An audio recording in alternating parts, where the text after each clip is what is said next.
On a commencé il y a 3 dimanches de cela, une série que nous avons intitulée « Réinitialisation ».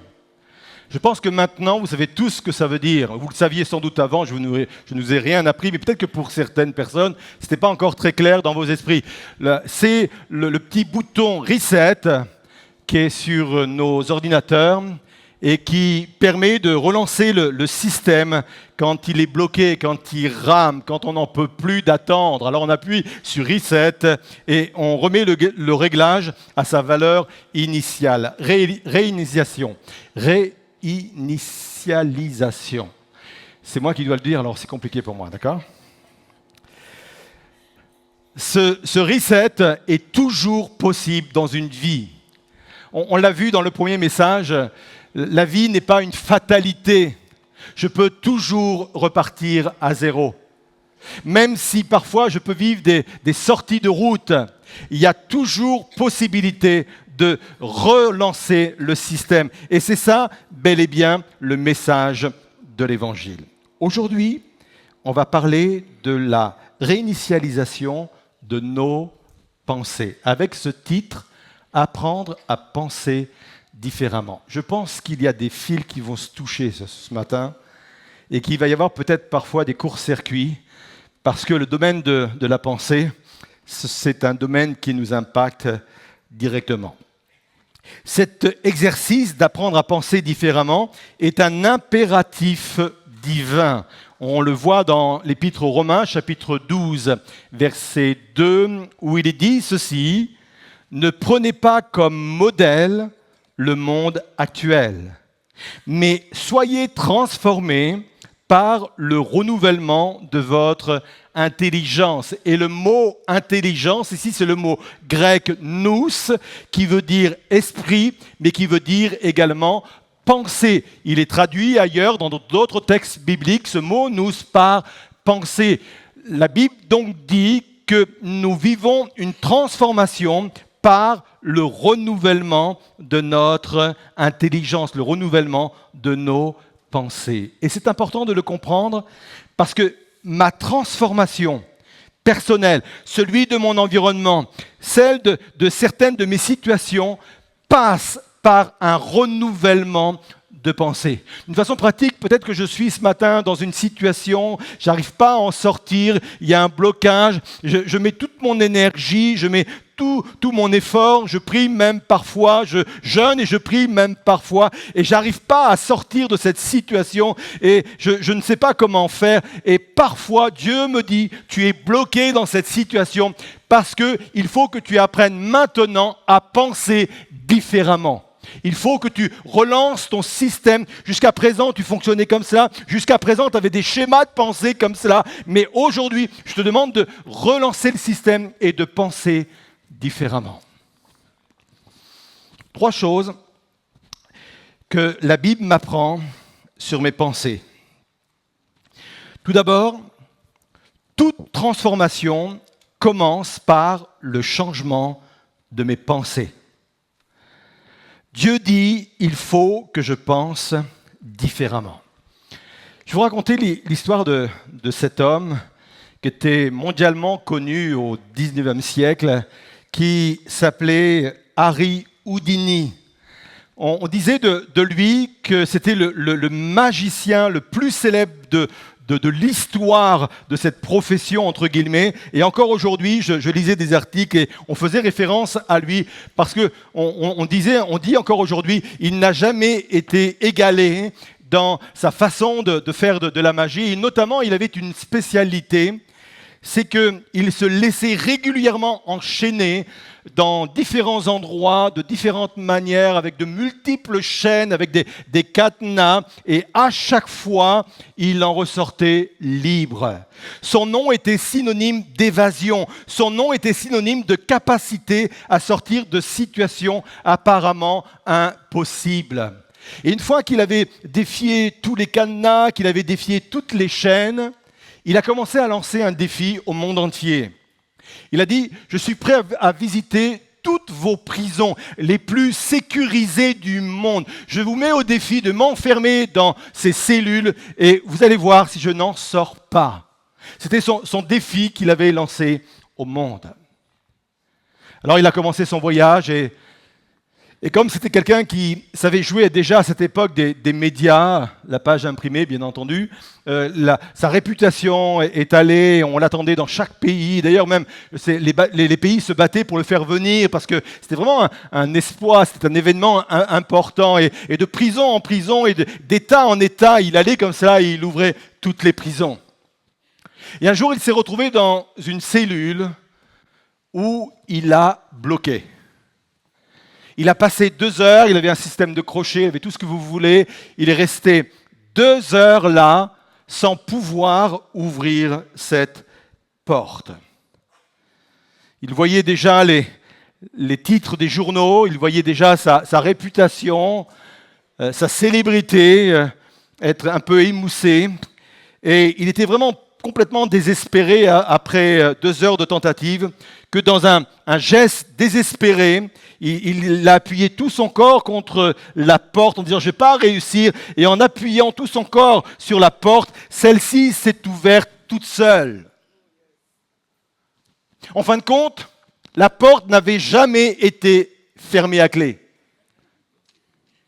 Les seuls verrous qui existaient, c'était ceux qu'il avait en lui, dans ses pensées, dans ses idées. Le seul endroit où la porte avait été verrouillée, c'était dans ses pensées. Nos pensées sont des verrous beaucoup plus puissants que tous les verrous métalliques. Nos pensées sont des verrous beaucoup plus puissants que les portes blindées du monde entier, même celles de la Banque de France. Ce sont des véritables verrous.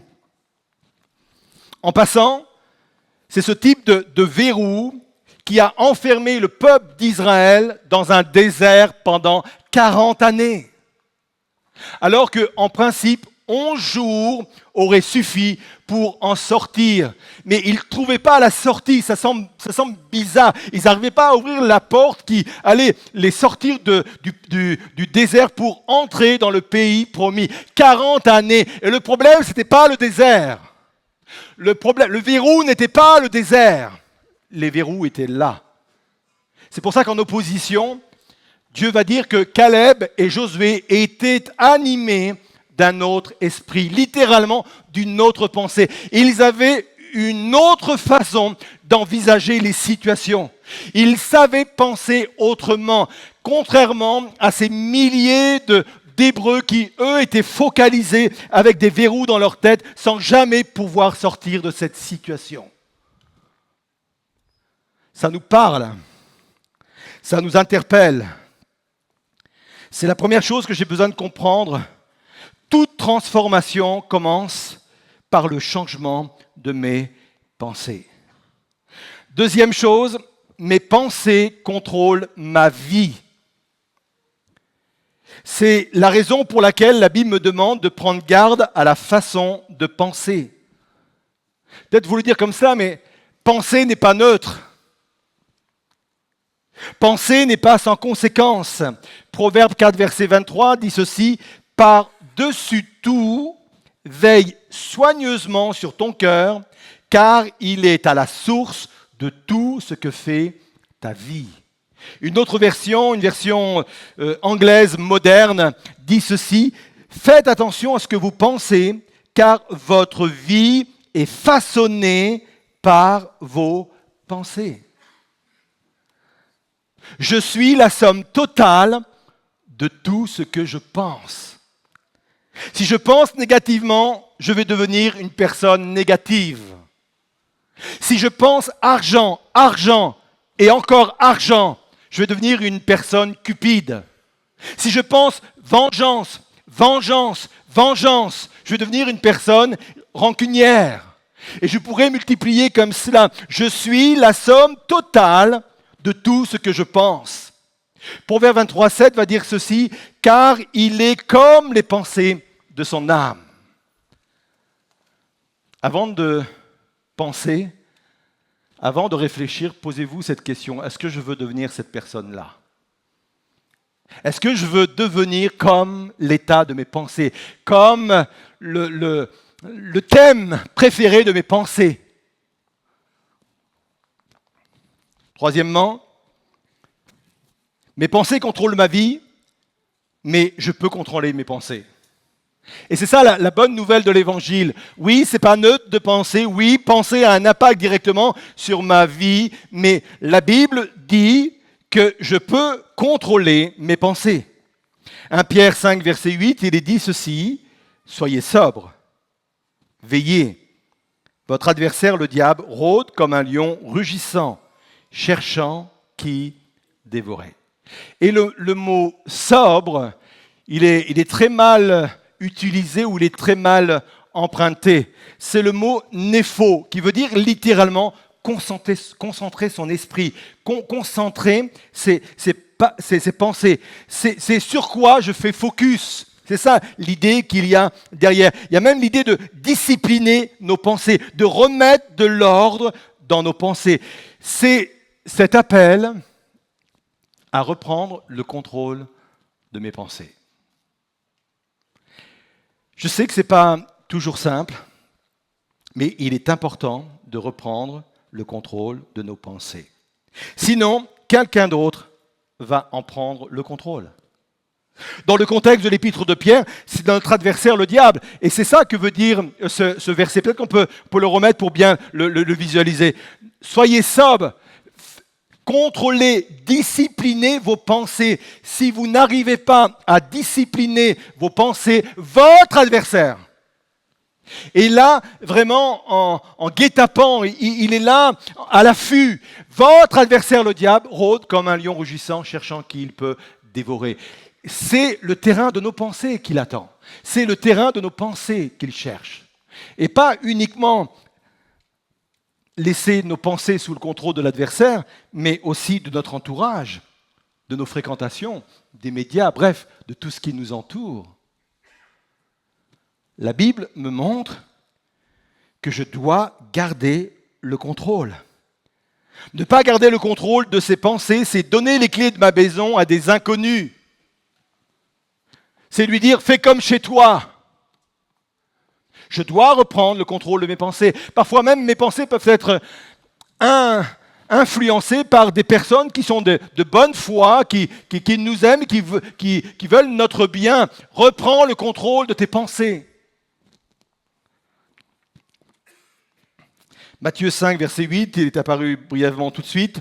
Il est dit ceci, « Heureux ceux dont le cœur est pur, car ils verront Dieu. » Et le mot pur est encore intéressant. J'aime aller derrière la signification des mots, parce que la Bible nous encourage vraiment à comprendre ce qu'il y avait dans le cœur de Dieu quand il a partagé tout cela. L'idée est celle d'une vigne que l'on éclaircit par élagage dans le but qu'elle porte plus de fruits. Imaginez un peu cette vigne avec ses serments qui part dans tous les sens. C'est un peu le fouillis et on vient mettre de l'ordre dans tout cela. Et la Bible dit, quand elle dit « Heureux ceux qui ont le cœur pur », on pourrait presque paraphraser « Heureux ceux qui ont les pensées bien élaguées, bien disciplinées, car ils verront Dieu à l'œuvre. » 3 choses donc qu'il faut savoir sur nos pensées, 3 choses que la Bible m'apprend sur mes pensées. Maintenant, on va se poser cette question, comment reprendre le contrôle de mes pensées? Et j'ai 4 réponses. La première, en célébrant mes réussites. Écoutez bien ceci, mes pensées sont façonnées par mes célébrations.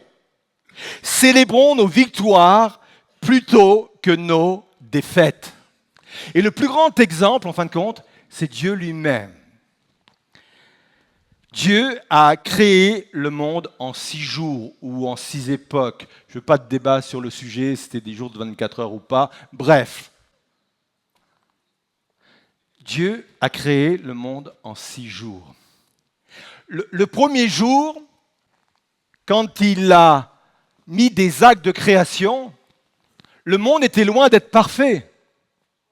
Il sortait du chaos, du tohu-bohu. Et le premier jour, ça ne pouvait pas encore ressembler à ce qu'il a été au bout du 6e jour. Mais dès le premier jour, au lieu de regarder tout ce qui n'était pas encore fait, il a célébré ce qui venait d'être fait. Il a dit « Waouh, c'est bon ».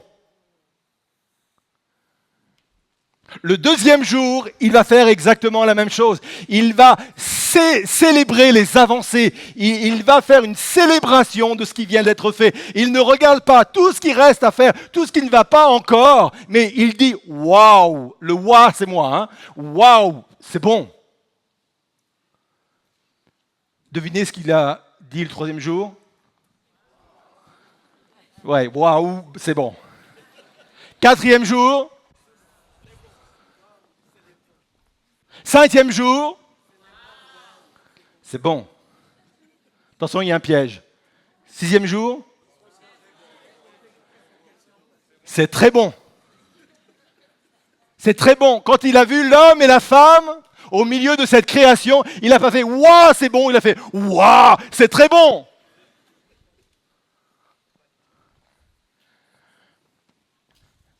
Célébrons nos victoires.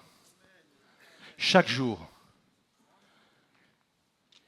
C'est important parce que, je le répète, mes pensées sont façonnées par mes célébrations.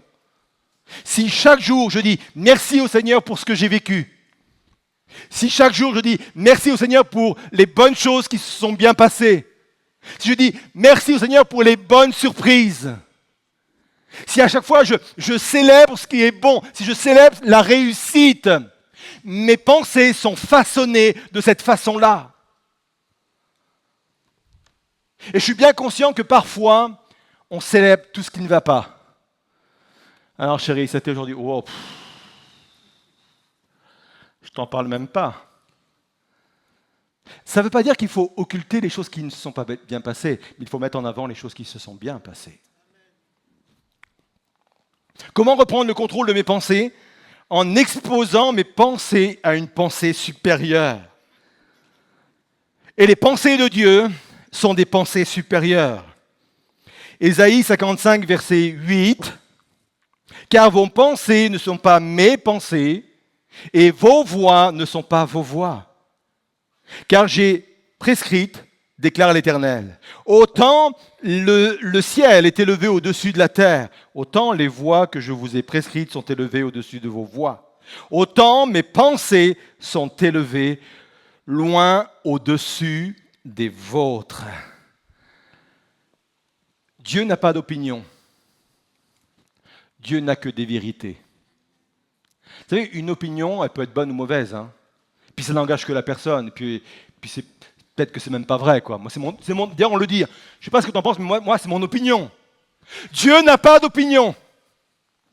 Il n'a que des vérités. Tout ce qu'il déclare, tout ce qu'il pense est vrai. Dieu pense juste, Dieu pense vrai, Dieu pense éternité. Écoutez bien ceci, j'expose ma pensée à cette pensée supérieure en entrant dans la présence de Dieu. Et peut-être que j'ai besoin de changer ma conception de la prière. Quelqu'un a dit ceci, la prière n'est pas la façon d'obtenir ce que nous voulons, mais la façon de devenir ce que Dieu veut que nous soyons. Et je pense qu'on a besoin de comprendre cette réalité-là. Très souvent, on comprend la prière comme un moment où je rentre, où je déballe tout ce dont j'ai besoin et je ressors. C'est vrai que la Bible dit « Faites connaître vos besoins à Dieu » et ça fait partie de ce moment de communion avec Dieu. Mais la prière est avant tout une façon de devenir ce que Dieu veut que nous soyons, de penser ce que Dieu veut que nous pensions.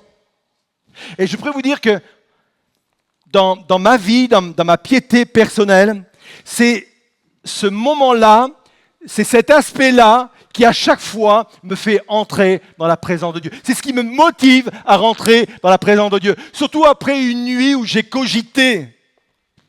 Une nuit où plein de choses se sont passées dans ma tête. J'ai pesé le pour, le contre, parce qu'il y a des défis, parce qu'il y a tout cela. Quand je me lève le matin, ma première motivation, mon premier mobile pour entrer dans la présence, c'est de dire « Waouh, Seigneur, je viens dans ta présence parce que enfin, je vais pouvoir confronter mes pensées aux tiennes. » Et à chaque fois, je ressors réconforté. À chaque fois, je ressors apaisé. À chaque fois, je ressors encouragé. C'est ce que Gédéon va vivre quand l'ange de l'Éternel est venu au-devant de lui.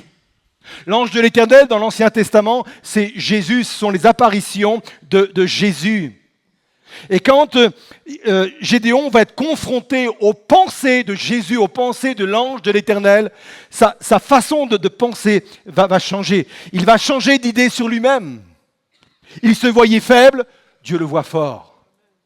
Il se voyait inutile, Dieu voyait en lui quelqu'un qui allait marquer l'histoire de son pays. J'aime cette confrontation où j'arrive avec mes pensées, mon analyse, et je suis confronté aux pensées, aux analyses de Dieu, une pensée bien supérieure. Il va changer d'idée sur sa nation. Il pensait que Dieu avait abandonné sa nation. Ah, si Dieu est avec nous, où sont les miracles, disait-il.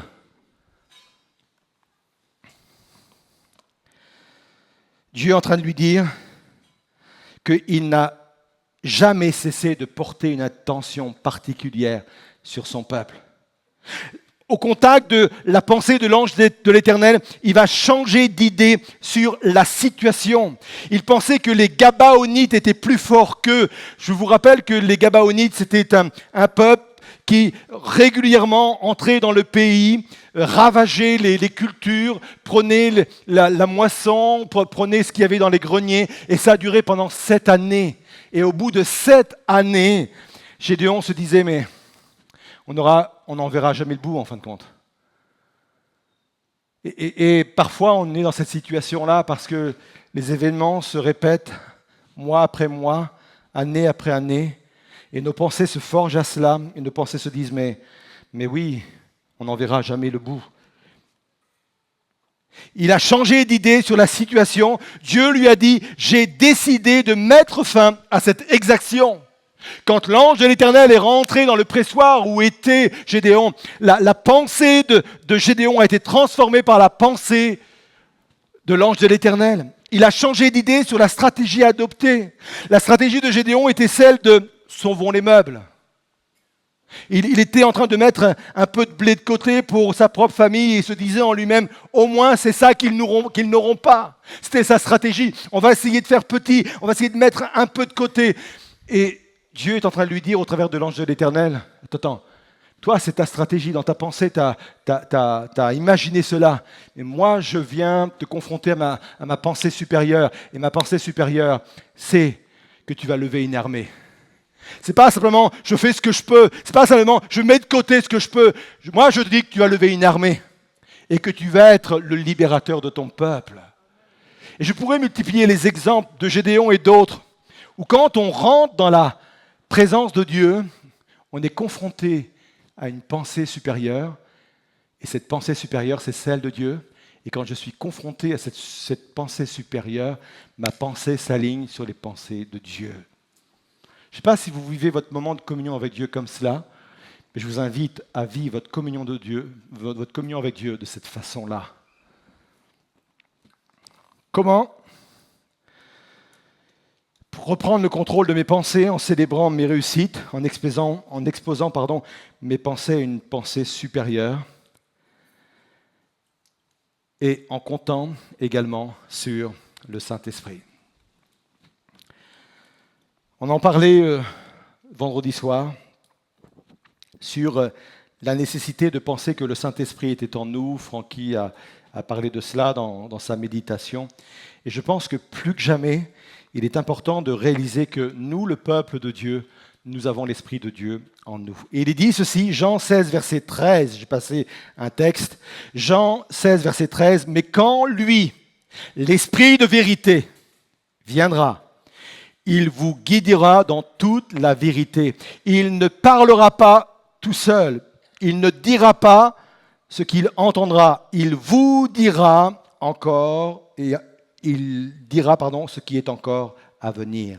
J'aime l'idée que le Saint-Esprit vient faire le tri dans mes pensées. J'arrive pas à le réaliser, je ne sais pas toujours comment il le fait par sa parole, il le fait par la présence, moment de présence avec Dieu, il le fait par le témoignage de quelqu'un, par la parole de quelqu'un, par une parole prophétique, que sais-je. Mais je sais que le Saint-Esprit vient mettre de l'ordre dans mes pensées. Je peux compter sur lui. J'ai besoin de réaliser que le Saint-Esprit est en moi et que c'est son ministère de mettre de l'ordre. Quatrièmement, comment remettre de l'ordre dans mes pensées? Par la méditation. Qu'est-ce que méditer? Ce n'est rien d'autre que d'avoir une pensée ciblée. J'ai déjà pris cet exemple, mais je vais le reprendre parce que je trouve que cet exemple est parlant. Quand vous pensez et repensez sans arrêt à un problème, c'est de l'inquiétude. Quand vous pensez et repensez sans arrêt à la parole de Dieu, c'est de la méditation. En d'autres termes, si vous savez vous inquiéter, vous savez méditer. Moi, je suis sûr qu'il y a 100% de personnes dans ce lieu et sur Internet qui savent méditer parce que nous sommes 100% à savoir parfois nous inquiéter. C'est une pensée qui revient sans cesse, alimenter nos cœurs, alimenter nos émotions, alimenter notre âme, alimenter, c'est de l'inquiétude. Mais si je change cette pensée par une pensée plus positive qui est la parole de Dieu, c'est de la méditation. Je ne sais pas si vous avez fait l'expérience de vous endormir avec une pensée biblique, de vous endormir avec un verset biblique.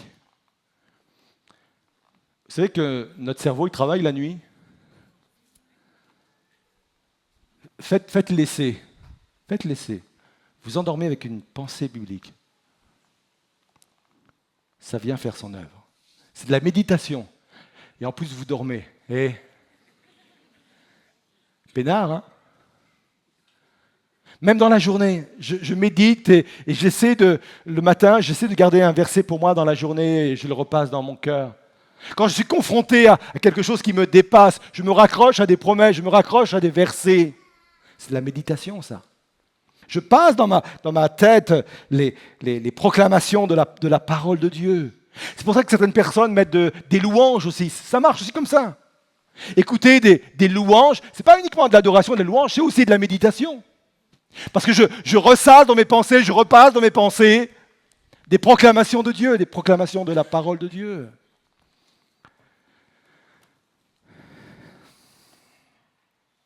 Je vais conclure. On va passer ce verset que j'ai zappé dans le psaume 94, verset 19, pour parler de David. David va dire ceci. Lorsque des pensées en foule s'agitent en moi, tes consolations m'ont rendu la joie. Je ne sais pas si ça vous arrive d'avoir des pensées qui s'agitent en foule en vous. L'idée, c'est des pensées bruyantes, des pensées qui vous empêchent de penser à autre chose, des pensées qui vous empêchent peut-être même de dormir, des pensées même qui vous empêchent de vous concentrer sur votre travail, des pensées qui s'agitent en foule. Et David va dire tes consolations. Et les consolations de Dieu, c'est tous les moyens que Dieu a à sa disposition pour m'interpeller, pour me parler. Dit tes consolations m'ont rendu la joie, ont apaisé mon âme, ont changé l'atmosphère de mon âme.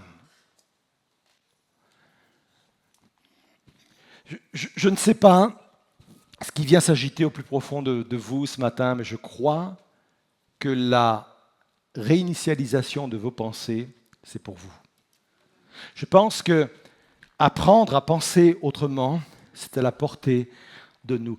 J'aimerais vous dire que apprendre à penser autrement, c'est le plus vieux message évangélique qui existe au monde.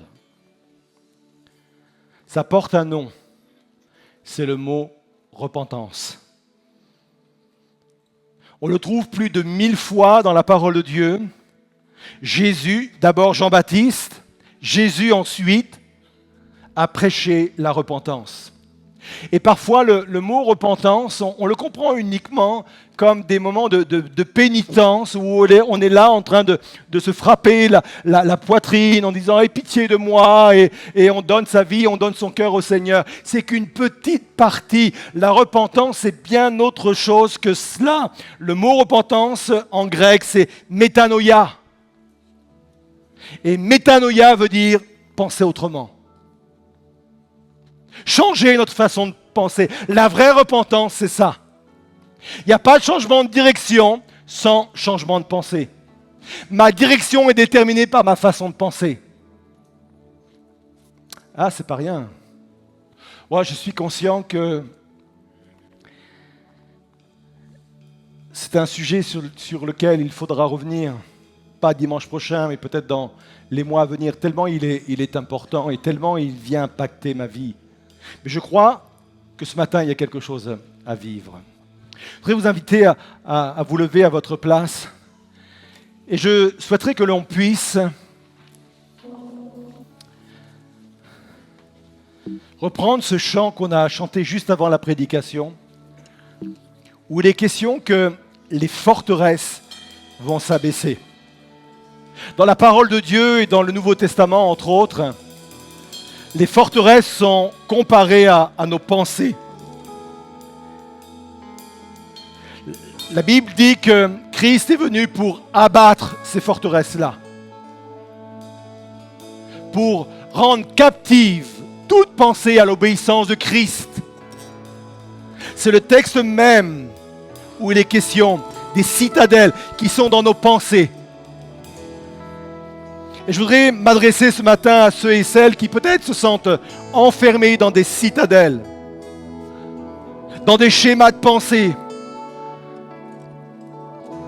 peut-être dû à une situation précise, ou peut-être dû à une habitude de vie où sans cesse, je rumine des pensées négatives. Peut-être que c'est simplement ma situation présente qui vient me toucher, m'empêche de dormir, m'empêche de me concentrer parce que c'est toujours la même pensée et la même pensée qui revient. Peut-être que cette pensée a à voir avec mon passé, a à voir avec ce que j'ai pu faire, j'ai pu dire, et elle revient. C'est un moment où elle revient sans cesse. La Bible proclame que toute pensée captive doit être amenée à l'obéissance de Christ, à penser comme Christ. Et je prie pour que tout verrou dans vos pensées cède, afin que les murailles s'ouvrent, que les murailles s'abaissent, et vous libèrent, et vous fassent sortir de vos angoisses, vous fassent sortir de vos préoccupations, vous fassent sortir de votre morosité, vous fassent sortir de votre dépression,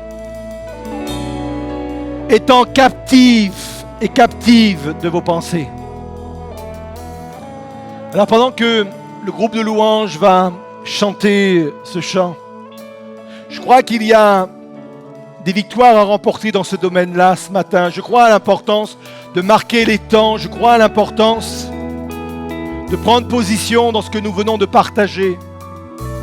Et si quelqu'un sent que ce matin, il a besoin de changer ses schémas de pensée, il a besoin de penser autrement, il a besoin de sortir d'un cycle de pensée par rapport à une situation générale ou peut-être par rapport à une situation particulière, venez sur le devant. On va proclamer cette vérité, cette réalité, que les murailles vont s'abaisser. On va proclamer que Dieu va vous permettre de penser autrement. À partir d'aujourd'hui, vous allez commencer à célébrer ce que Dieu va faire et fait dans votre vie. Descendez du balcon, sortez de vos rangs. On va venir sur le devant et on va proclamer que nos pensées sont exposées à une pensée bien supérieure. Les pensées de Dieu sont bien plus élevées que nos pensées. C'est une pensée de qualité, c'est une pensée qui est pure, une pensée qui est parfaite. Et je vais exposer ma pensée à la pensée de Dieu. On proclame cette réalité. Tu combats là pour nous en tout temps, entouré de tous les anges. Et je prends plaisir à savoir que tu es couronné vainqueur, mon secours et mon défenseur, mon ami et mon sauveur. Par ta grâce je vis, j'existe pour t'adorer. Quand j'entends louer ta grandeur, devant toi je me prosterne, et la peur se tait devant toi. Tu es couronné vainqueur, que ta gloire inonde ce lieu, et que ta puissance déborde. Par ta grâce je vis, j'existe pour t'adorer. Alléluia,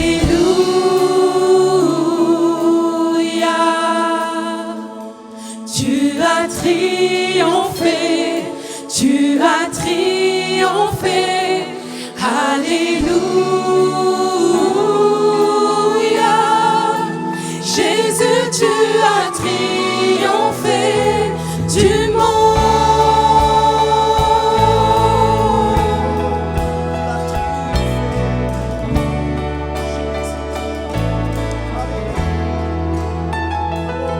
Sans relâche tu intercèdes, les perdus sont retrouvés.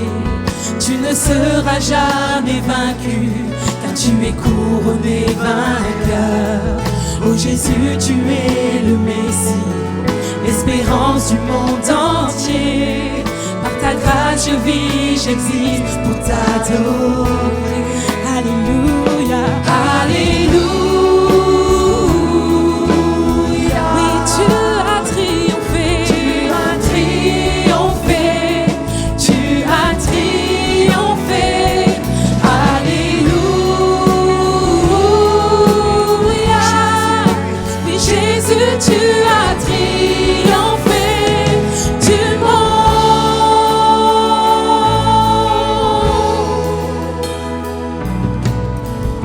On va prier.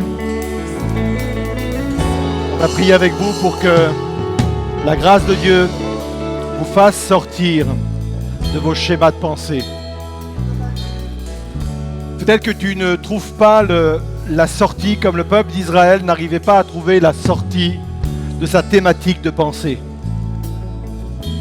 T'as beau essayer de te forcer à penser autre chose, mais ça revient et ça revient et ça revient sans cesse. Peut-être que tu te dis que tu aimerais être autrement, autre chose, tu aimerais réagir autrement, mais sans cesse. Sans cesse. C'est des pensées qui te rendent captif.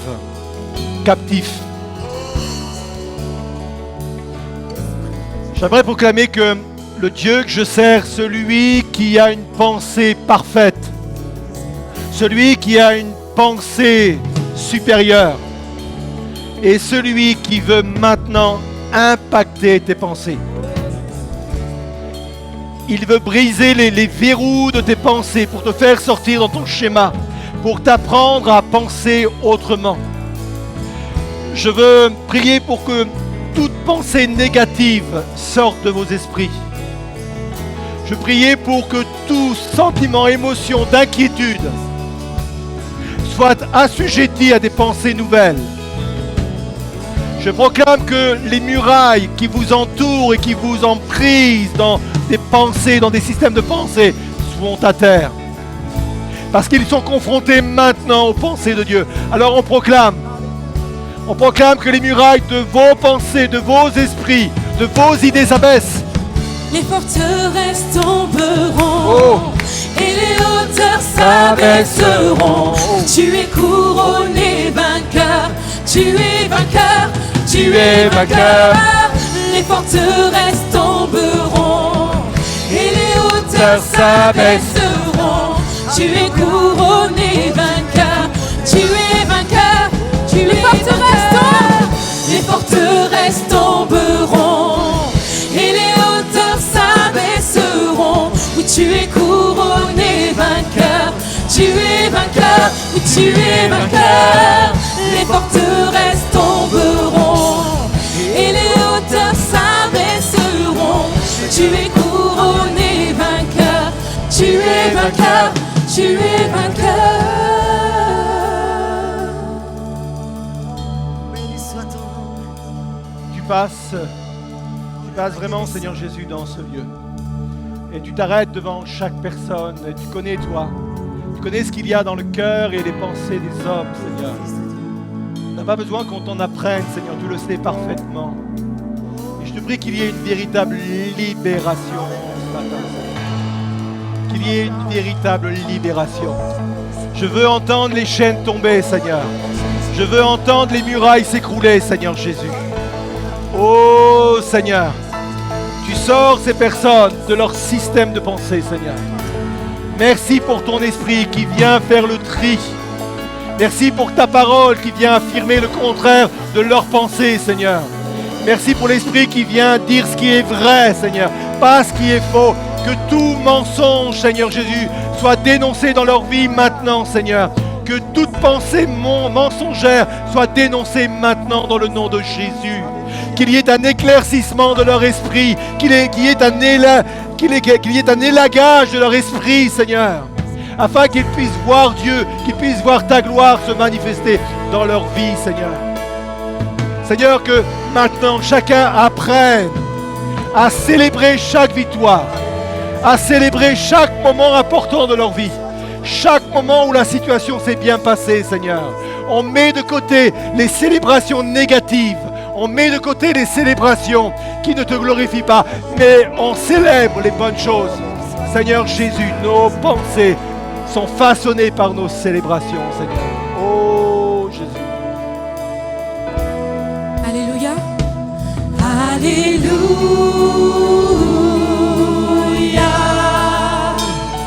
Tu as triomphé. Tu as triomphé. Alléluia. Jésus, tu as triomphé. On déclare ensemble: les forteresses tomberont. Les forteresses tomberont. Amen. Et les hauteurs s'abaisseront. Car tu es couronné vainqueur. Oui, tu es vainqueur. Tu es vainqueur. Les forteresses tomberont. Et les hauteurs s'abaisseront. Tu es couronné vainqueur. Tu es vainqueur. Tu es vainqueur. Les forteresses tomberont. Et les hauteurs s'abaisseront. Tu es couronné vainqueur. Tu es vainqueur. Oui, tu es vainqueur. Les forteresses tomberont. Et les hauteurs s'abaisseront. Tu es couronné vainqueur. Tu es vainqueur. Dernière fois on déclare: les forteresses tomberont. Et les hauteurs s'abaisseront. Tu es couronné vainqueur. Tu es vainqueur. Tu es vainqueur. Les forteresses tomberont. Et les hauteurs s'abaisseront. Car tu es couronné vainqueur. Oui, tu es vainqueur. Tu es vainqueur.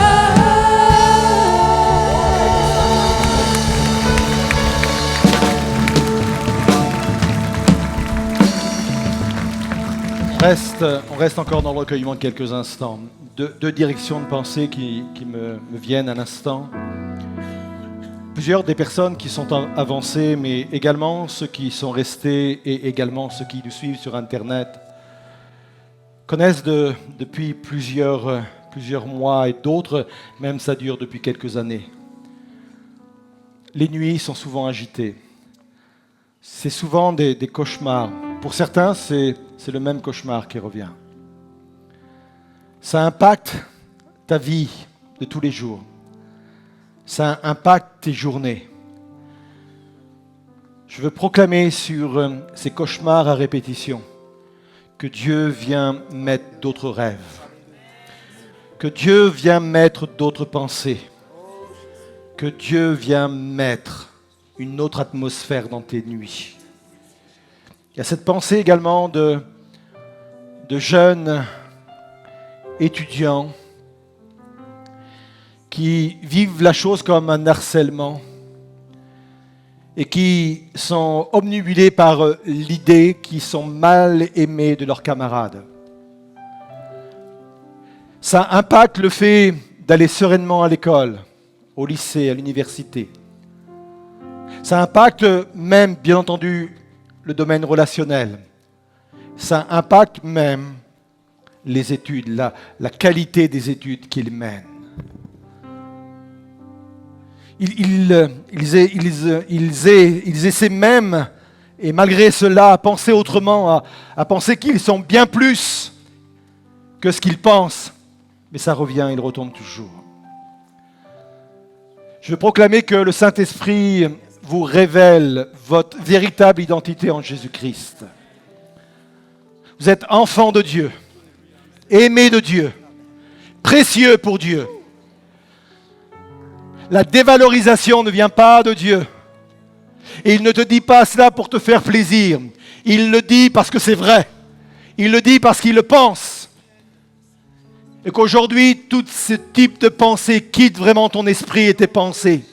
Et que tu sois réellement libre sur ce que tu es réellement.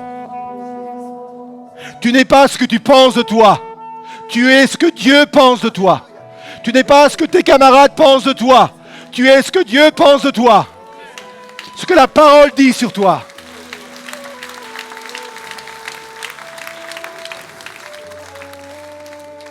Alors oui, je crois que des pensées sont rafraîchies. Je pense qu'il y a un système de pensée qui est relancé. Je crois qu'il y a un reset spirituel qui a lieu maintenant dans les esprits. Là où ça ramait constamment, là où c'était les mêmes choses qui passaient en boucle, je proclame que le système est relancé. Que le système est relancé avec de nouvelles pensées, de nouvelles thématiques, un nouvel espoir, une nouvelle dimension, un nouvel avenir. Je le proclame dans le nom de Jésus. Et on proclame à nouveau que Jésus, c'est celui qui fait cette œuvre en nous. Alléluia. On reprend une dernière fois ce chant. Oh Seigneur.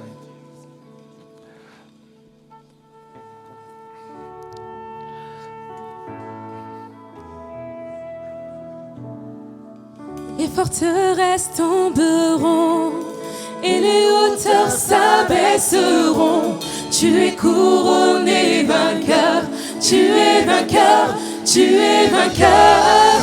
Les forteresses tomberont et les hauteurs s'abaisseront.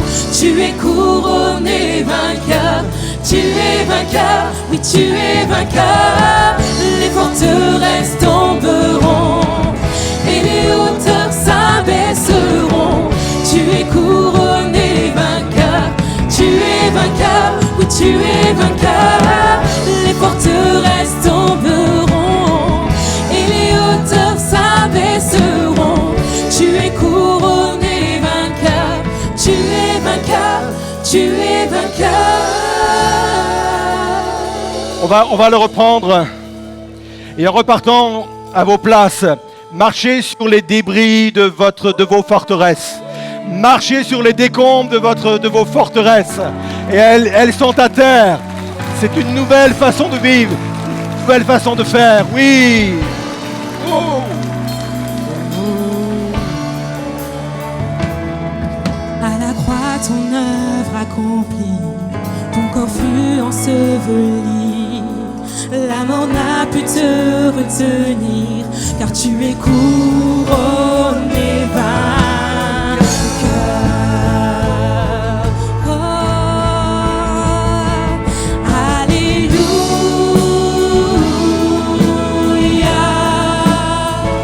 Oui, tu as triomphé, tu as triomphé.